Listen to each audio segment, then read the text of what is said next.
93 everybody, it's Granny again, and I've come today to talk to you about something that's very important, namely the correct application of the death penalty. Did you know that in countries all over the world the crime of murder is punishable by death? It's true! And yet in many, if not all of these countries, the crime of littering is punishable only by a small fine. This is madness! Self-defense is the first and most obvious legal reason that someone might want to kill another, a reason that we could tolerate. Most reasons, we can't really be so lenient about, but even so, if you sit down and think about it for about 5 minutes, I'm sure you can come up with hundreds, if not thousands of reasons one person might have to kill another. I'm not saying that we should accept this kind of behavior, I'm not saying we should tolerate it, but one can easily follow the psychology of it. Just as easily, we can follow the psychology of the littering person. The litterer, as I will call them. In every case, there is only one reason that they are littering, and that is that they are too goddamn lazy to pick up after themselves. In a world where there are garbage cans everywhere, and most of us wear clothing amply equipped with pockets, this is not acceptable behavior. I can think of some, if not legally and morally acceptable reasons to commit murder, at least reasons that make sense to me. I can understand them. I can think of no possible scenario in which littering is understandable.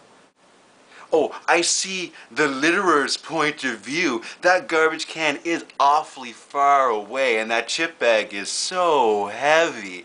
They're so tired. Now, I'm not just saying that littering should be punished by execution.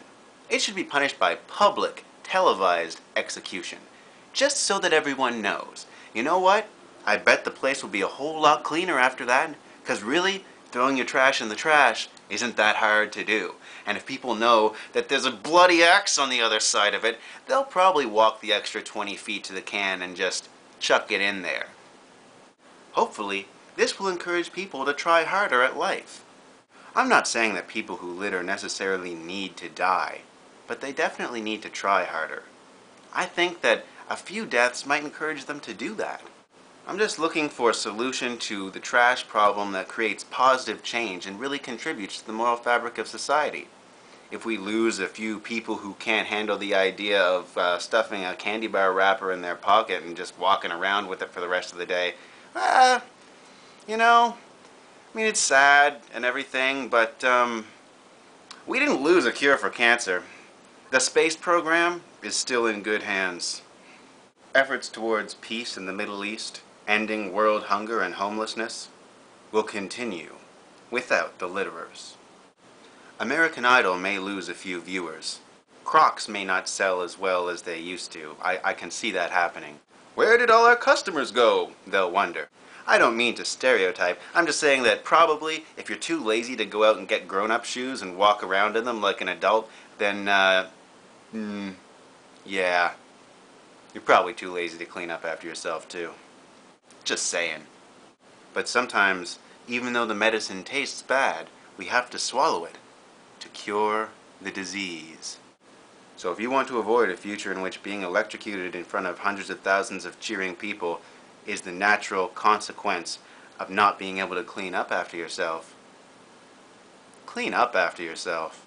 Maybe even like go to the library or something, find an improving book, take it home and read it. And floss. You must floss. This has nothing to do with littering or the death penalty, but it is important. Floss, goddammit.